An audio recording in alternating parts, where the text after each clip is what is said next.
Good evening. Good evening. This is Ali Tarnishi at Connect with Ali show. Our show focuses on cultural education and raising awareness through dialogue to inspire a positive change. Let's dive together today with this amazing guest. I have my friend Dr.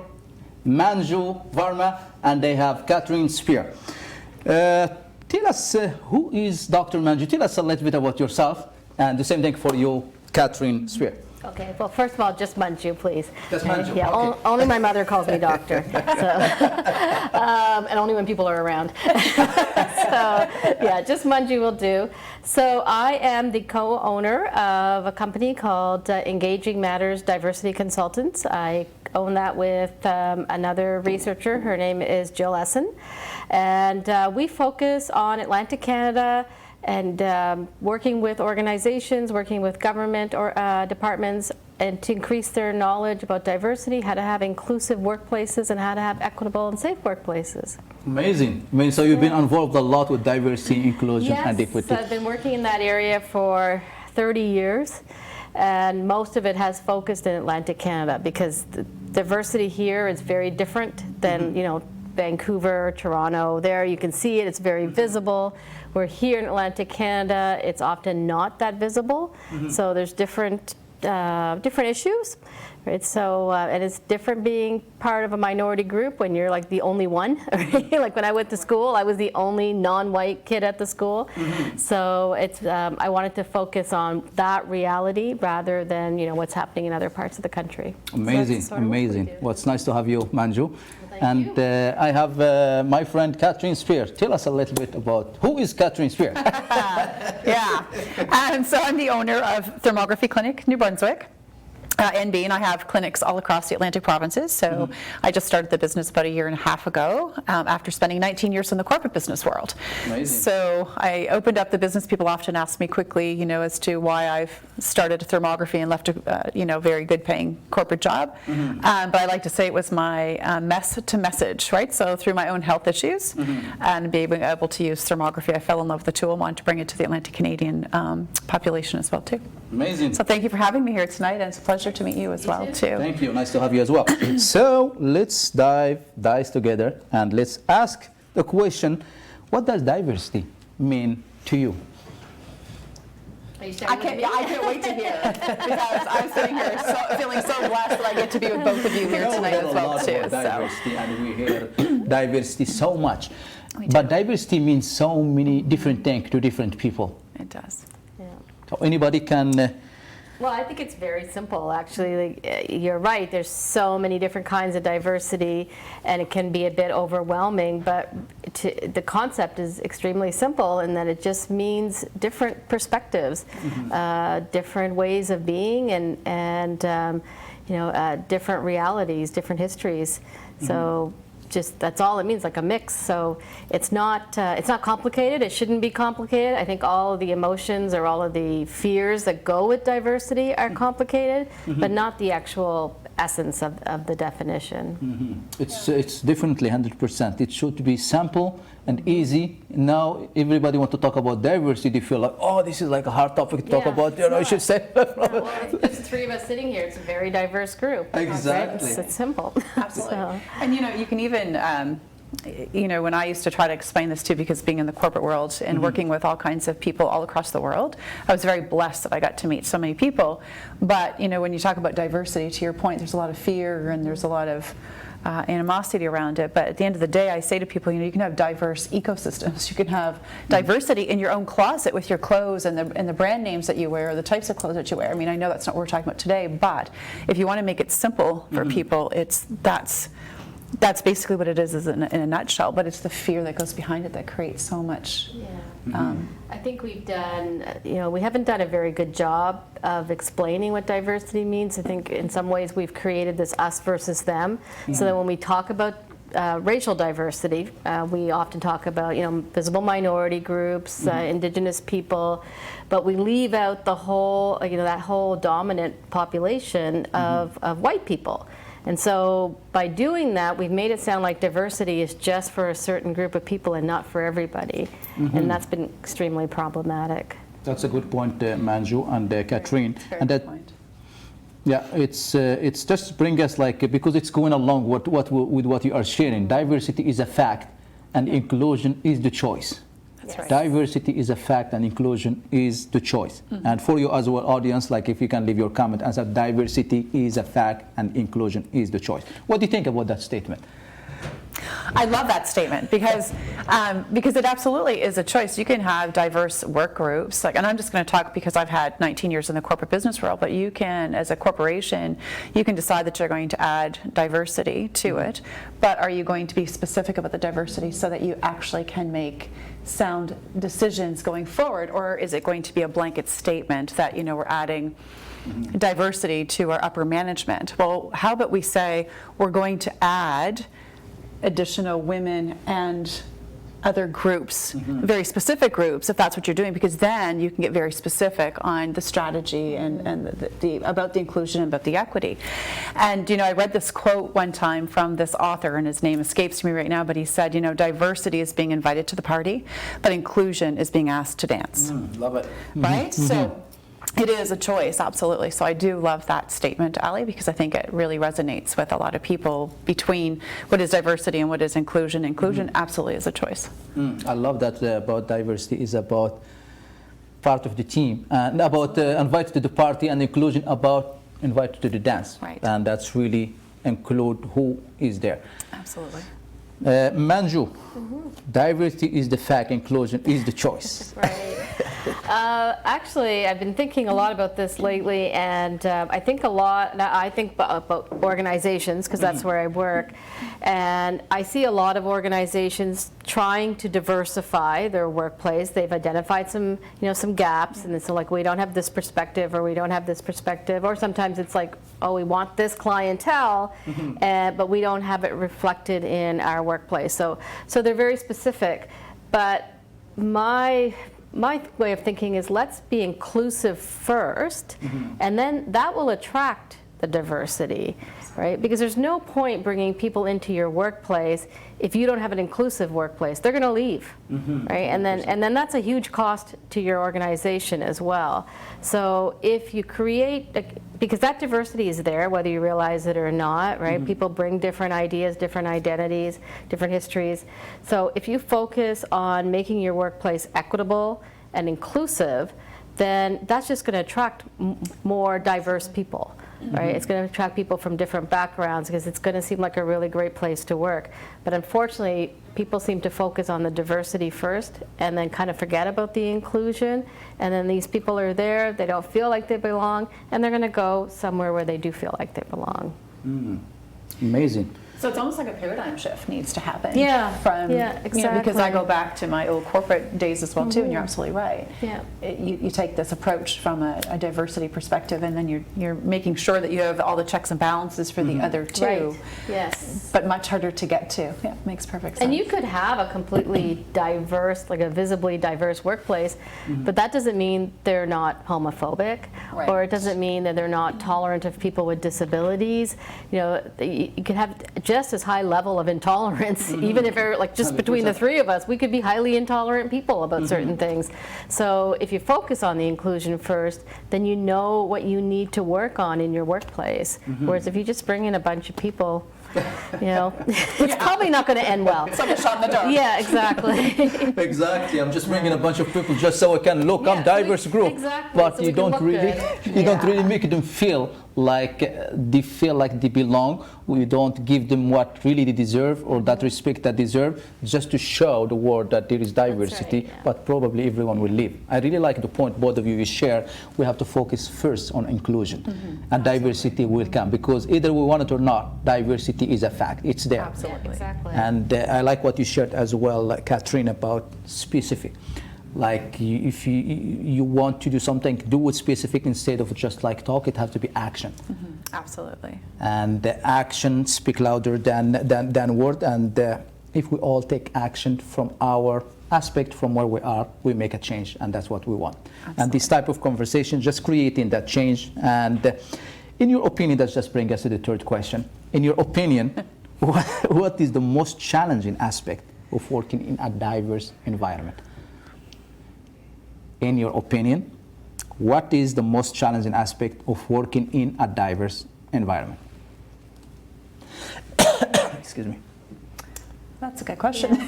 I have to ponder on that I one. I can only answer it from a minority point of view because I've never been in a workplace where I'm the majority, whether it's majority gender or sexual orientation. I guess sexual orientation, yes, but that would be about it. So I don't think there's anything challenging about working in a diverse workplace. You know, it's what it is, and it's no more challenging than working in a high-tech workplace or in a deadline-driven workplace. It's the reality of your workplace, and you have to develop strategies to be able to make it work, regardless of what it is. So I don't think that diversity in itself is a special case. Yeah, thank you very much. I would have to agree with that because you stumped me with that question. I would have to agree with that. I think that where the challenge comes is ensuring that there's inclusion and equity. I don't necessarily think it's with the diversity itself. Yeah. I agree 100%. The reason I share that a diverse environment, because sometimes when there is like different people from different background, different culture and different thing, it could be sometimes just like the matter of listening and understanding the cultural background and stuff like that. That sometimes may stand as a way of how to deal with each one. Like for instance, when I'm coming from Morocco, when back home in Morocco, if you talk to elderly or to people that older than you and you look them in the eye, it's considered disrespect. Here in Canada, if you look at people in the eye when you talk to them, it's considered disrespect. So you have to look at them in the eye to show respect, to show that they can trust you and you are telling the truth. So when I come to Canada, like I was having a hard time because like back home, I shouldn't look at people in the eye. Here I have to look at people in the eye. That's a huge learning So lesson. it's sometimes like those challenges that sometimes even at school, like somebody that's coming from a different country and the teacher talking to them and they are looking like down, the teacher will think they are like disrespecting her and stuff like that. So, but when we know really where each one background and stuff like that, that might create some kind of understanding and listening to them and stuff like that. But I think that's what, that's what's key though too, Ali. I mean, I can get on my little soapbox about people because I love people, I always have. And I fully believe that, we all bleed the same and we all have the same heartbeat, we all have the same emotions, we all have the same fears. Sometimes, our experiences may be different in life, but you know what, we're all born the exact same way, right? 100%. And so we're all together, and I believe fully that we are one, and I'm very passionate about that. But I think you hit it on the head when you said about, when you were sharing the example. So how do we start, ensuring that in workplaces that people understand that, right? Whether it's workplaces or it's in community groups, but understanding the culture. And, my previous career, having to travel across the world, that was very key for me in understanding what people's backgrounds were, because different people reacted in different ways. Regardless of timelines or not, they reacted in different ways. And every country I worked in, it was absolutely different. So I always used to have little file folders as I was learning, right, to understand what their culture was. So you had a competency there, right? And that's probably what made you successful. Whereas, so I think we need to take it off of the shoulders of someone who comes and says, I don't know whether to look in someone's eyes or not, and put it on the shoulders of the managers, of the teachers, to say, this is a competency that you need to develop, in that you need to understand that there are different people, they come from different places, and if you're going to be really good at what you do, whether you're a manager, whether you're in the corporate world, whether you're a teacher, whatever, then you need to be good at that particular skill. And it's not the child that needs to be good to figure things out, it's the person in charge.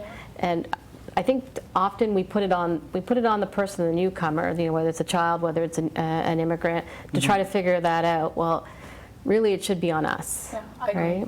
Absolutely. 100%, 100%. Sometimes too, as it's a mutual. Like sometimes as immigrant or as like Canadian, that's why I like the principle of having an immigrant and Canadian. It's just so we can get to understand what dice mean from both perspectives. And as immigrant too, like I said we because I'm as an immigrant, the majority, and we need to understand the culture. We need to understand the Canadian culture. We the same thing for the Canadian, and you hit the right point, Manju, when you said that's the manager, because a good manager can see the best in others. Yeah. A good teacher can see the best in children because they understand, they can read what is behind the line and can really get the best in others, and that's really a good point. And any point to add before we move to the to the next question? I know we have like a short time to discuss. I know it's really intense topic that really need an open conversation, but we are just shedding the light just to have that, make diversity as we share to be an easy topic to talk about. It hasn't to be like, oh, I have to be like, I'm afraid to say something to hurt other people feeling, but open conversation to inspire positive change. Absolutely. And that just will bring us to the next question. Okay. How can we foster the cross-cultural communication at an early age? How can we foster the cross-cultural communication at an early age? I think it starts with children. I mean, obviously, right? It really does. And, you know, we're not, when you're little and you get to play, right, through play and through, you know, experiencing and growing up with different cultures, you become part of that yourself. So there's no noticeable difference.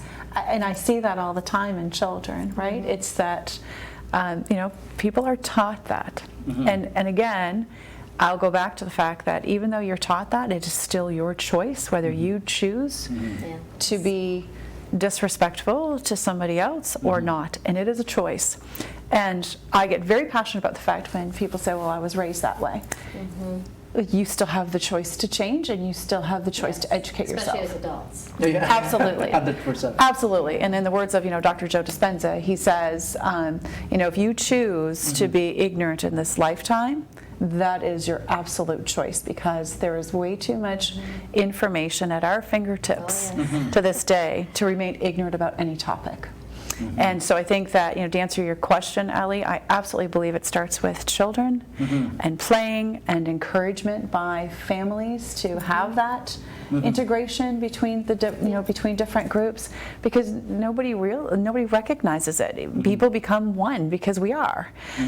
So the disparity is in the fact that people choose to continue that way as they evolve if they've been taught that. So, and I won't get on my soapbox because I can get pretty passionate about that. But yeah, absolutely, it starts with the children and you know, even in school. So again, I'm going to date myself, but going back, I remember when children needed additional help from the teachers, right? So I know we're talking about different groups, but also the disability groups and things of that nature.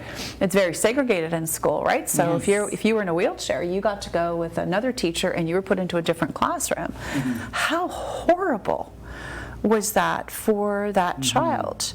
Because, and then the rest of the students didn't get to interact with that student to learn at the same time. So again, inclusion in all aspects of different groups is so important, because if you are not a part of that, how do you ever know for both sides? Exactly. That's really a good point you shared, my friend. And it all starts with education, early age, engagement, exposure, and just lead the children, be the children, and even share some good topic from an early age. Absolutely. We have 1 minute 42. Manju, my friend, you want to add something before? No, actually, I just thought your answer was in your question. When you said, how do you start intercultural dialogue at an early age? You started at an early age. And I think it's also important that you point out to people when something is inappropriate. We have to have courage as well, because it is, it's difficult when you hear a comment to say something about it. Sometimes we don't feel safe to say something about us, but oftentimes when that happens in a group, everyone else in the group is thinking the same way you are. So when I have heard something inappropriate and I've said, you know what, I'm not comfortable with that, or I don't find that funny, usually someone else in the group will say the same thing. So, and even if they don't, I mean, that's your responsibility, right? Like, I think we have to get rid of this idea that there's a middle ground. You either live your life in a way that supports diversity and fights discrimination, or you live your life in the opposite. There's no neutral ground anymore. 100%. There is no neutral ground anymore.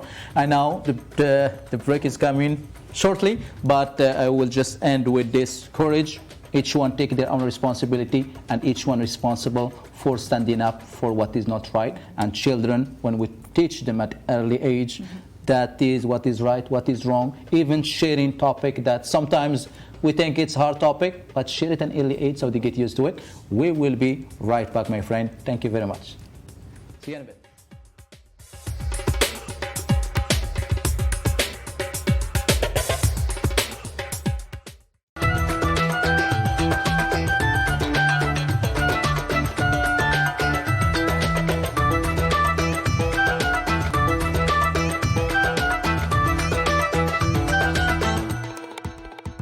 Hello, this is Ali Tarnishi at Connect with Ali show, and we're just continuing about our topic: diversity, inclusion, equity, and community, and with this amazing guest, Manju and Catherine. So we were talking about like all those, like how to foster the cross-cultural, and was really some good thought idea was shared. So that just brings us to the next question: effort to foster diversity without equitable practices and intentional inclusion will mostly fall short. What do you think of that? Effort to foster diversity without equitable practices and intentional inclusion will always fall short. What's your thought of that? Like, we could talk about diversity as much as we want. I think we talked about that a little earlier, right? That you can have diversity, but if it's not followed up with inclusion and equity, then it's not going to work. And there's this great cartoon. It's been around a long time, so you've probably both seen it. But it's three children watching. They're standing at a fence and they're watching a baseball game. And one child is tall and he can see the whole game. And then the second child, she can just see over the fence, like she's kind of peeking. Okay. And the third child's in a wheelchair and can't see the game at all.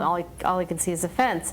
And so that's diversity, right? You've got three people, but they're not participating equally in the game. Right. So the second slide has the young man standing on a box, the little girl standing on a box, and now she can see the game, and the child in the wheelchair standing in front of the box because he can't even get on the box with the wheelchair, right? And that's equality. They all got the same box, but it can't help everybody. And then the third cartoon, which is the last cartoon, the last cartoon is the tall kid gives his box to the second child, so she can really see now. She can participate in the game. But the child in the wheelchair, he has a ramp. So he can see now too because he can use the ramp. So that's equity. It's giving everyone the same opportunities, but it may be different supports, right? Because sometimes we need a ramp, and sometimes we need a box, and sometimes we need nothing. Like, we're able to participate. So, diversity is all of them standing there. Equality is all of them getting the same support, but it's not helpful to everybody. And then equity is everyone getting the supports that they need, which is very different, right? And then they can all participate. Really nice. You can Google it. Explain it really. Absolutely. You can Google it. It's very simple to find. I will look it up, definitely. Type in equity fence or something like that, and it'll pop up. Well, it's a great visual because, human beings, most of us learn visually, right? Yes, so it's a great visual, and you can really understand, and you can put yourself in the position of all those three people that you just spoke about, too. So but we do that at work all the time. Like, for example, in New Brunswick, language training is very important because to know both official languages is, really helps you move up in your career, especially in the government. And so if you think of language training as a support, so you've got this one child who's bilingual. Maybe grew up with bilingual parents, doesn't need language training. And then the second person, well, she needs lots of language training, so you give her, his share, right? But the third person, maybe there's an issue with language, like they have some sort of disability where they can't learn a language, a different language. So now let's try something different so that they can also enhance their career and move up in their career. And that's a lot of work. You really have to be committed to that. So it's just so much easier to say, okay, everybody gets language training. or everybody gets that box. And if you can use it, great, and if you can't, well, that's too bad. You know, you're not trying hard enough. So it's it's more work, but it's worth it. You know? 100%. So I think equity mostly like it's just like everyone have access to the same opportunity, and as you share with that, I can't agree more with that cartoon you share, because it's just like I'm very visual too, so I can't think about it, because it's just like when you're playing hockey and you're giving everyone the gear, and some people you don't give them like the gear that, and you expect them to do good at the game. So there is no equity there. Like you expect them to do good result, but you don't equip them with the same access, with the same opportunity and stuff like that. So equity is very important, and inclusion is the thing that we should talk about. Equity, inclusion, diversity will come automatically, naturally. Yes. And people confuse equality with equity, right? And that's why when it seems like a certain group is getting special treatment or something extra, we're like, oh, that's not fair. I thought everybody had to be treated equally, and it's not about that. It's treating everybody equitably, which is different. So That's a very good point. I didn't make it up. It's No, absolutely. You work in this, right? And you work in this It didn't for 30 come from years. me. But certainly that's a very Yeah. good point. So what is if you want to explain to this amazing audience, like what's the difference between equity and equality? Well, I think maybe Catherine, you can help with that. Like if you think of a call center in another country, there must have been people who were able to maybe already knew. I would see most of them would have to know English, so they would already know English. Whereas there are some that maybe need a little bit of language training, and then there would some that need right from the beginning, right? Absolutely. And we absolutely had programs like that, So, right? yeah, so- and we would do testing to understand where their language was at. Right. And then, you know, once they came in, it would be dependent on where they were at, which groups of training that they would go into. So you wouldn't give the same training to everybody, No, right? And that's equality, if you give everyone the same training. Right. For equity is you give people what they need, Right. you know, so that they can succeed. Yeah, Give them what they need depending on their need. Yeah. Yeah, like the example you shared, like if there is somebody like a handicap or someone with different thing, like with disability or something, they will get a different access or different opportunities, different options and stuff like that. Yeah. Excellent. So really some great point you shared here, and like just in our community in general or in our society, what is some of the activity that we would like to see in the community that will foster equity and inclusion, and just like the understanding or the change that need to be happen in the community in general? Years ago, I'm going to share an example because I thought she was fantastic, this lady that I had the pleasure of working with. This was years ago. But it was great to see what she did. So obviously in the BPO space or call center space, you have a lot of diversity, and especially in Moncton. And so this one center we worked at in Moncton, and I thought it was just fabulous what she did, and it's always stuck with me. And maybe not specific to your question about what we can do in this community, but it was just an example of something very simple that had far-reaching effect. And what she did is, because we had so many diverse nationalities that worked with us, on a monthly basis, she held a potluck. But the potluck had a theme, and the theme was based on the country you were from. And so those employees were, they were helped. We would decorate the center of their colors and their, whatever dress that they had, nationalities. They would make food and bring it in, and it gave the employees an opportunity to try the different foods. But what it did was it really brought the teams together, and it helped people to ask questions about the countries that they came from. And so, I know in the beginning, I don't think she thought that it was going to have as far-reaching effect as it did, but it did. And this went on for years. So after 5 years, it was still happening. Wow.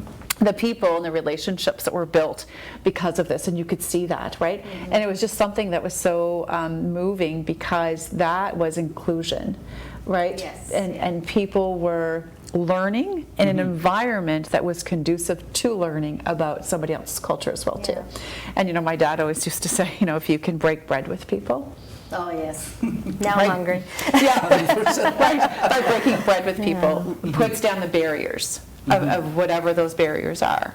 And so, just to answer your question, that was just something that I've, in a very, younger age, was witness to, that I just thought was fantastic that she did to do that. And would I be wrong in thinking like just that sitting down, eating, asking each other questions, that would actually help them do their work in the call center, like to improve that skill of communications and different people? Yeah, absolutely. And I mean, I can, go on and on with lots of examples that we had across the world, because again, I worked across the world in different aspects, and every country is different. And, you're the outsider coming in. So, for me, it was never about having those people change to adapt to me. I needed to change to adapt to them, because I needed to understand what, where they were coming from as well too. So training had to be adapted, and all that kind of good stuff. But from a local perspective, I think it's just the same. It's people being adaptive to engaging with other people. We are so blessed where we live in the Atlantic provinces that there is so much diversity here. We are so blessed. And our world that may have been small one day has now gotten so large because of all the different people that are here, and our culture. Especially because of our call centers. So that's been a great draw. Absolutely.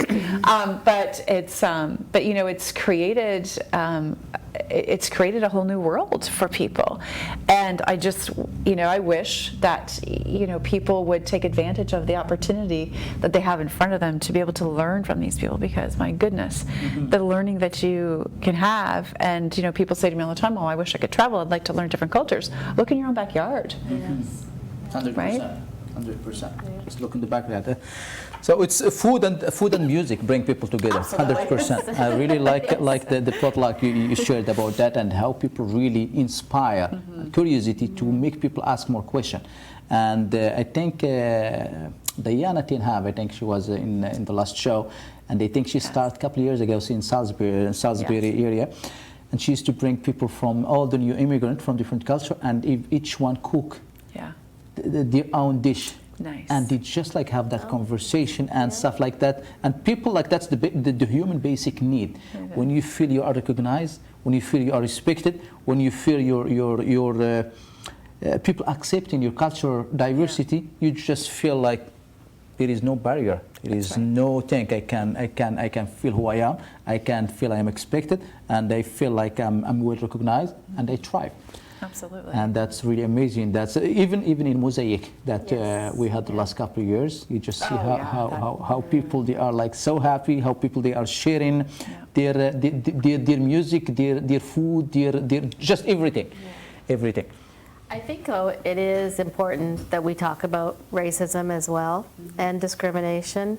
In some of the organizations that I've worked with, they're very excited to talk about inclusion, diversity. I always say they'll come to the table for issues around diversity and inclusion, but then they kind of hide under the table when we start talking about racism or talking about discrimination or homophobia, and that is part of the conversation. It's not a very fun part of the conversation, but you need to have those difficult conversations, because that outlines what's acceptable behavior and what isn't acceptable behavior. And to be clear about that. So sometimes I'll ask organizations, like, do you have an anti-racist policy? And the response, and I've asked schools this as well, and the response I get is, well, we have a zero tolerance for violence, or we have a respect all policy. And I think those are great, but you need to start saying the word racism. You need to start saying the word hate. Those big words. Those big words, yes, because if we don't, then we hide from the conversation. And as we saw tragically just a couple of days ago, that we need to have those conversations. We can't be the happy, shiny Canadians that we want to be all the time. That there are times that we just have to have those conversations. 100%. Thank you for bringing that, because that's the topic that we tend to hide from or try not to talk about it. But if we really don't take action and be the change that we want to see the world, that will keep happening. That will keep happening again and again. And it happened in London, Ontario, just a few days ago. For what? For just hate, racism, fears, and ignorance and lack of education, or call it whatever, and also for the indigenous people, yeah. that's 215 absolutely. children Yeah. that were found. So it's sad. It is what it is, but it needs to be faced, need to be accepted, and move on. Because if we are not on the same page, we can't move forward. If we don't accept the past, we can't move forward. So let's have those conversations. Let's have those big words: racism, racial discrimination, hate, all that stuff. All those people hide behind because either feel weakness inside or feel unstable or something like that. And we shouldn't be afraid to let that control who we are. The reason I dressed up like this is to show the cultural diversity that we have to accept. Canada is all about diversity. Canada is about the country of diversity that include everyone and respect everyone. That's why everyone loves Canada. But there is something that have to be shared. And thank you, Manju, for mentioning that. London's a very diverse city, so it wasn't the lack of diversity that caused that horrific event to happen. And it was the same thing with residential schools. It wasn't a lack of Indigenous children, right, that created residential schools. So it's not diversity. That's not the issue, right? It has to be about how we see it. How we value it, and are we busy trying to get rid of it? Are we busy trying to compromise it, or are we going to use it as something that's a tool, that's a competence, that's going to make this place an even better place to be? So, and those are like you pointed out, Captain, those are choices. Absolutely, So, absolutely. But I think I just want to add to what you said, because it's so true. We do not have those tough conversations. And you see it all the time, and it's a drain on, obviously, mental and emotional well-being. And you see what happens with social media. It could be just a simple topic. Yes. And you see how people respond to other people, and it makes my stomach ill. And it really does. And it's like, oh, wow. But when you really study the human mind and the brain and where people are coming from, when people are attacking other people that way, it's their inner being. It's their inner self that is so disconnected and or fearful or afraid or scared or whatever the emotion you want to be. But to your point, you're absolutely right. We don't have, you hear diversity, inclusion. We do talk a lot about that. But discrimination, racism, and hate, we don't talk about.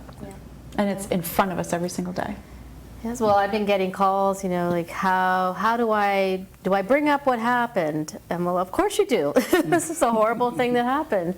Or I'm going to upset my staff, or how do I have this conversation?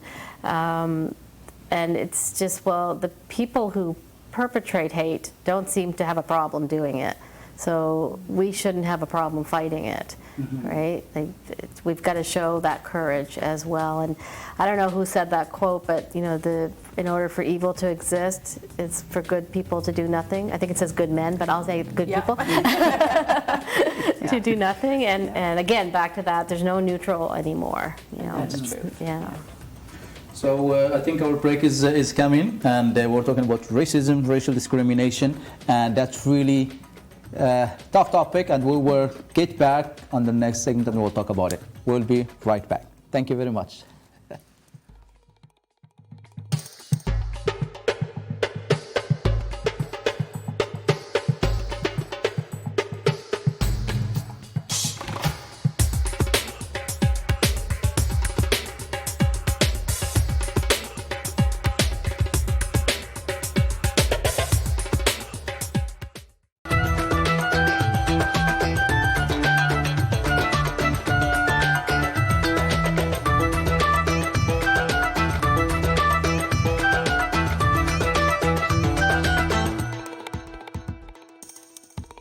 Hello, this is Ali Tarnishi at Connect with Ali Show. We're discussing here diversity, inclusion, equity, and community with this amazing lady. And we're talking about racism and racial discrimination and tough conversation. So we are back to our topic about racism and how can we really have those conversations and try to avoid that from happening, especially what happened in London, especially what happened with so many action that really caused by fear, ignorance, and just fear and ignorance mostly.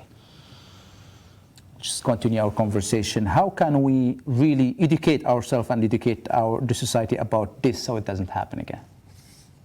And, I'll let Catherine go first. Big undertaking, right? Yes. If we knew how to do that, we'd probably be millionaires, right? Absolutely. We wouldn't be sitting here. We'd be out in the field with you. We'd be changing it up. Yes. But I think that, during the break we were just talking, and I was sharing that, the quote by Mother Teresa has a lot of weight behind it, and it's something that has fueled me in my life. And she always said, speaking truth over harmony.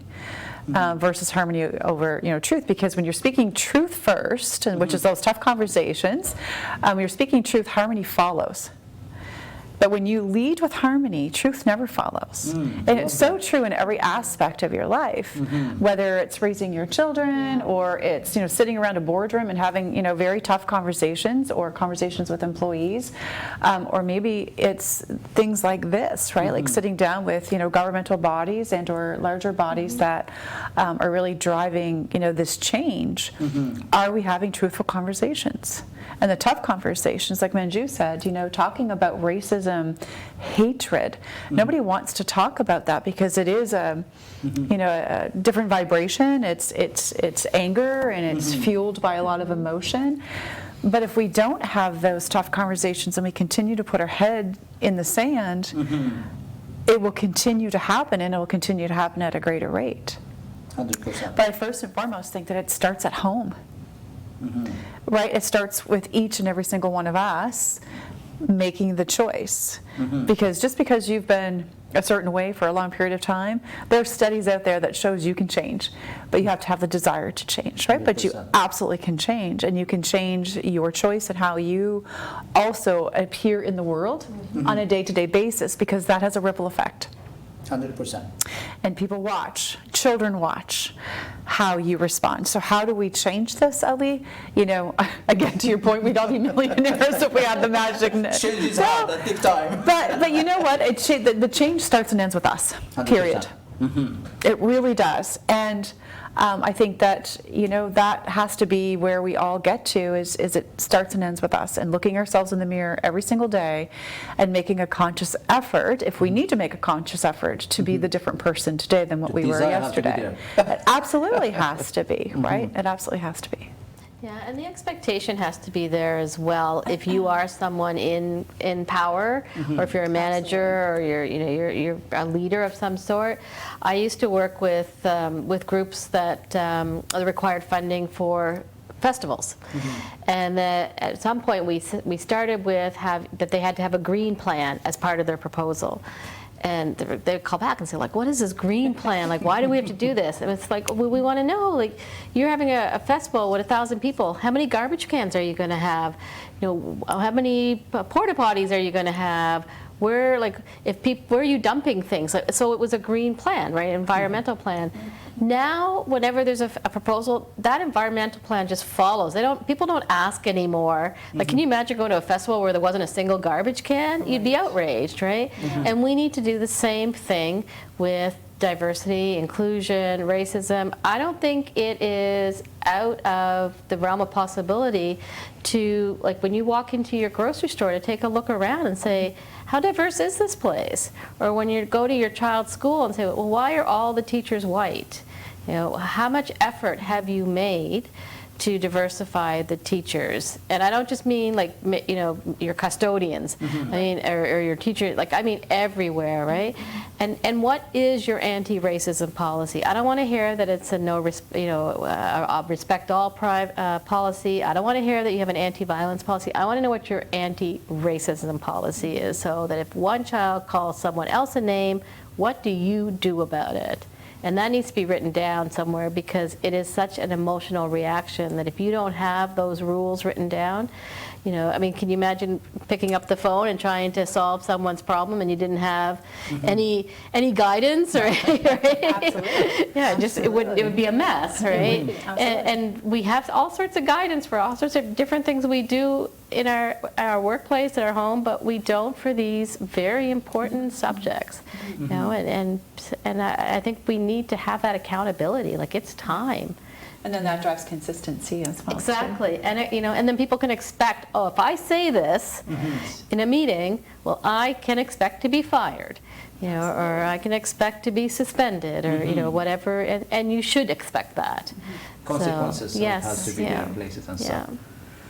Nice. Anti-racism policy, it has to be like there, and it has to be like followed, and it has to be like disciplinary action, like that has to be if somebody says something, or somebody do something, and they know most of the company do that. But I really like when you share that it has to be, tell me what is your anti-racism policy, because that's a big thing when people didn't. Yes.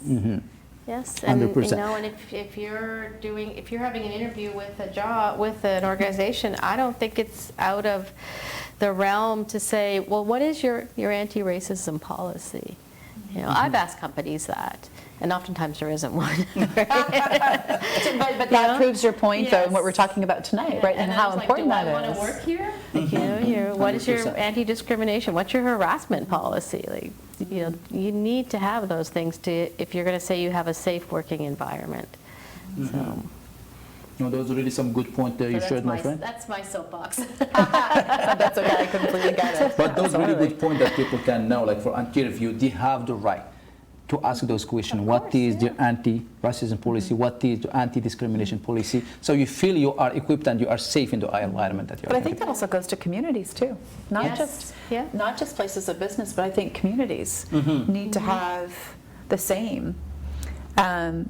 Anti-racism policies, and what are we doing? Because we see that happening in our communities all the time. I know the city of Moncton is working on one. They've done a lot of work in the area of both outward-facing with clients and within their own staff on inclusion, on having an understanding of the impact of discrimination, a safe workplace, harassment-free, and they're working to create anti-racism policies. So in the community as well. Here in Moncton, yes, in the community Nice. as well, yeah. That will be really nice. Even like if there is some sign or something that there is like, or if there is even a number or something, if there is like anti-racism or anti-discrimination, call this number and we will deal with it right away. That will be amazing. And yes, really good point, lady, that we're sharing, and we are part of the change, because change is just start with conversation. Conversation lead to dialogue, and dialogue will lead to change. And instead of always asking why this happening, we are actually, what can we do to make this change? And this part of this conversation to inspire positive change in our community as a diverse community. And for children, like how can we really teach them about racism and discrimination at early age? Like from the house, I know everything starts from the house. And it's... It does, it starts from the house, because if you're not, again, when you're a child, you're not born being a racist. You're not born being discriminatory. 100%. I have a 3-year-old grandson, and he's the most loving, kind little soul, and he will hug anybody, right? But his parents also ensure that Oliver gets to play with different children, and his mom is an educator in childhood, and in early education, and she works with a lot of diverse groups as well too. So there's inclusion, right? And so again, not just at the home, but what about the daycares? Right? Do they have the same types of policies that we're talking, for communities and workplaces? Because again, it's that generation that will continue to come up, and what they're taught at a young age is what then they start to believe, and that happens by the age of 7, and we know that, right? What they're taught by the age of 7, is a very big part of their foundation. So it does start from the time, they're infants in the home, and then in the daycare, or the people that are, to care for them, whether it's a babysitter or what have you. So 100%. As they say, they take a village to raise a child. So we can teach whatever at home, but the daycare as well, and the school and the community, they all complete each other. Absolutely.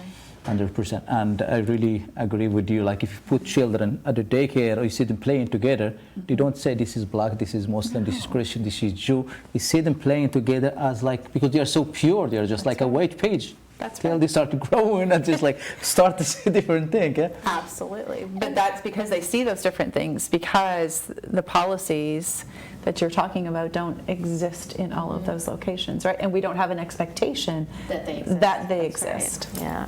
And, you know, also when kids do realize difference, I know when I was growing up, if I said, oh, why is that person in a wheelchair? I'd be told to be quiet, like, don't say that. Like, that person doesn't know they're in a wheelchair, right? So, and we need to start acknowledging difference. And so it's very normal for a child to say, well, why is your skin color different from mine? Right? There's nothing wrong with that. It's when we respond, oh, you know, don't mention that. And then we're giving the impression that something is wrong, something is bad. But instead of just saying, you know, his parents or his family comes from a different part of the world, maybe it was grandparents, maybe it was great-grandparents, who knows, right? You can't tell by skin color how long they've been here. But they, yeah, somewhere along the line, they came from a different part of the world, and that's why they look different from you. And that's why you look different from them, right? It's a two-way thing. And or if that child is in a wheelchair, well, there's a reason they're in a wheelchair. It's because they aren't able to use their legs. It's not a judgment. It's not. But if you say, "Oh, well, don't mention that," pretend like you don't see that wheelchair. Well, now you're putting a judgment on it, right? That there's something bad that you have to ignore. So, and we do that a lot with kids. We do. Yeah. We absolutely do. And yet, children. You know, you could envision what would happen if a child went up to another child that was in a wheelchair. It's so innocent, and the innocence is asking. They would ask the question, "What happened to you?"